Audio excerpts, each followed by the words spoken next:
In this lesson we will be looking at adding and subtracting polynomials. So we really need to make some definitions. First of all, what is a polynomial? It is a finite sum of terms. Finite meaning there's an end, where each term is a number or the product of a number and one or more variables raised to a whole number power. So let's just look at some things of what could be polynomials and which ones are not. Is this one a polynomial?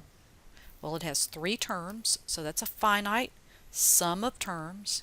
Each term is a number or a product, meaning you have numbers and letters multiplied together, and I have whole powers. So yes, this is a polynomial.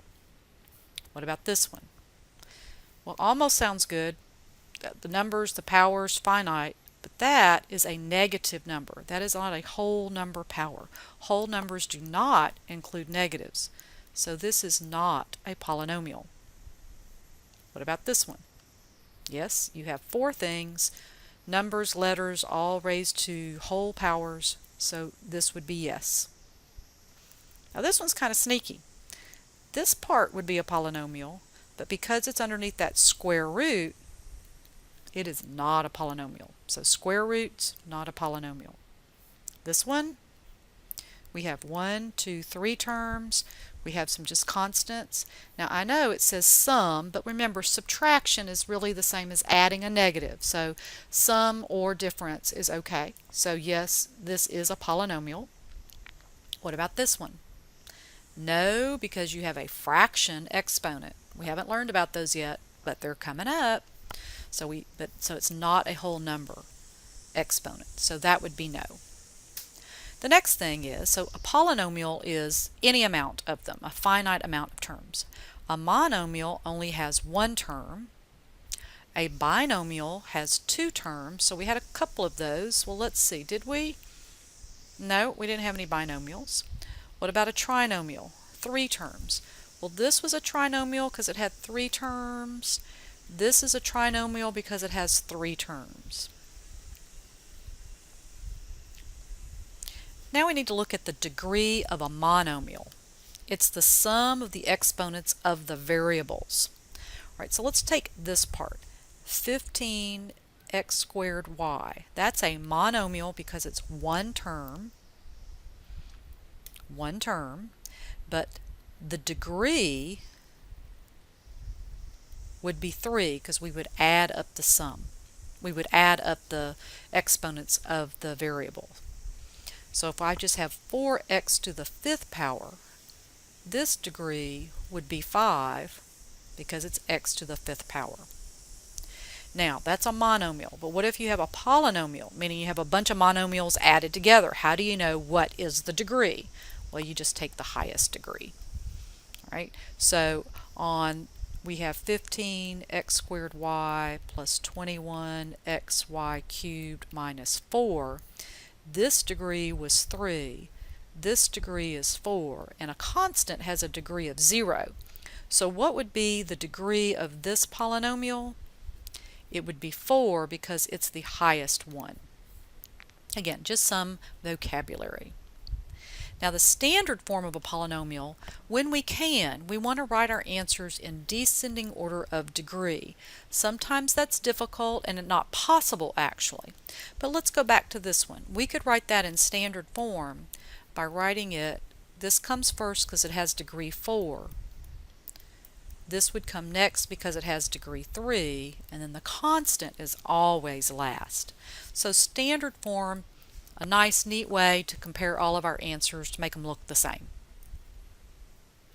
So identify each of the following as a trinomial, binomial, or monomial. State the degree of the polynomial.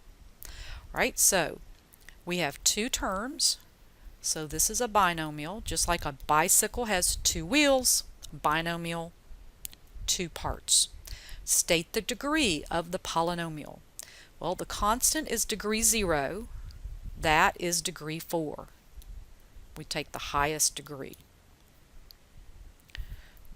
This one has 3 terms. So this would be a trinomial. And what would be the degree? We want the highest degree, so that would be 2. What's this one? It's a constant, which is also a monomial, one term. And what is that degree of a constant? The degree is 0. Right? That would be like x to the 0 power, and we just learned that in the last lesson, which of course is 1. So if I multiply 7 times 1, I would still get 7. The degree would be 0.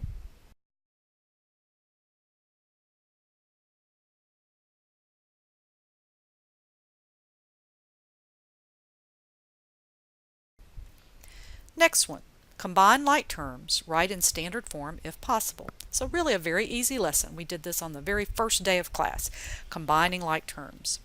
Well, these are alike because the letters and the exponents match, so we would just add the coefficients. 9 plus 2 is 11, and keep your x squared.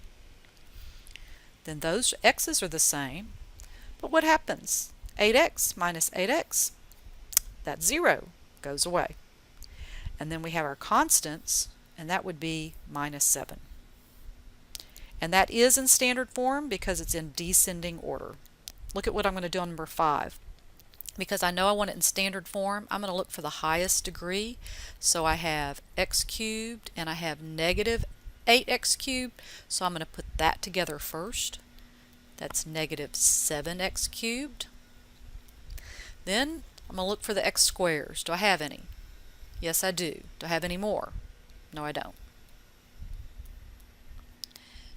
Then I'm going to look for the x's.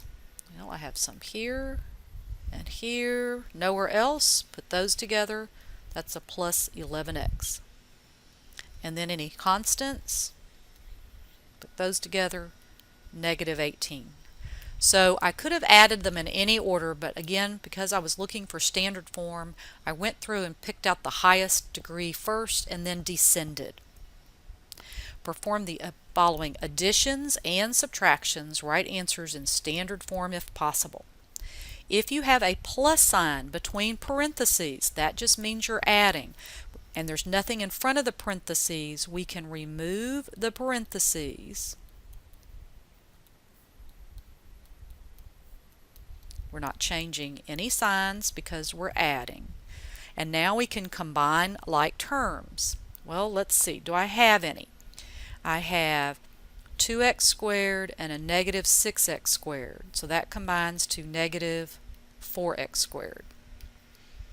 Then I see a negative 3xy and a positive 9xy. So that would be plus 6xy. Then let's see what else I have. I have 4y squared and a negative 9y squared. That is negative 5y squared.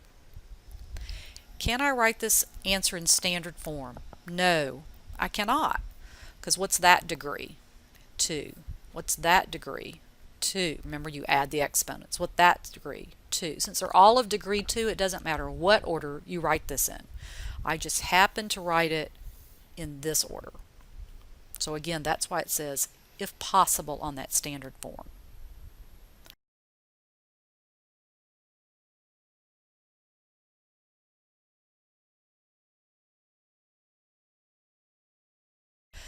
Now, number 7. Why do people miss number 7? Because they want to be lazy and not take care of that minus sign.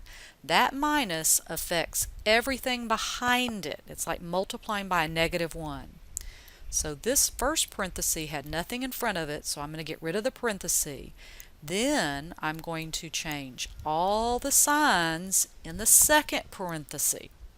Take your time and write that step out. Don't do it in your head. It's just not worth it. Now I'm going to combine like terms. I have negative, oops, those are like, I almost put them together. You almost let me do that. That would be wrong. Those are not alike. One's x squared, one's x cubed. So let's start with this one. That's negative 7x cubed. Then I have 3x squared, and it's positive. All right. Is anything alike? Well, let's see. I have a negative 5x and a negative 1x. That's negative 6x. And then I have a plus 3 and a plus 1, which is a plus 4. And have I written my answer in standard form? Yes, I have. Key thing on this problem is this minus sign gets distributed to everything behind it in that parenthesis. That's all there is to it. But if you have a plus sign, it doesn't change anything. Get rid of the parentheses and then just collect like terms. So let's look at number 8. This time we do have numbers in front of the parentheses, which we've done before. So we're going to distribute. Here I'm going to distribute a -6 and then combine like terms and put my answer in standard form. So I'm going to put my x's together. Then I'm going to put my numbers together. Since they're both negative, I'm going to add and keep the negative. That is in standard form. Again, a very easy lesson.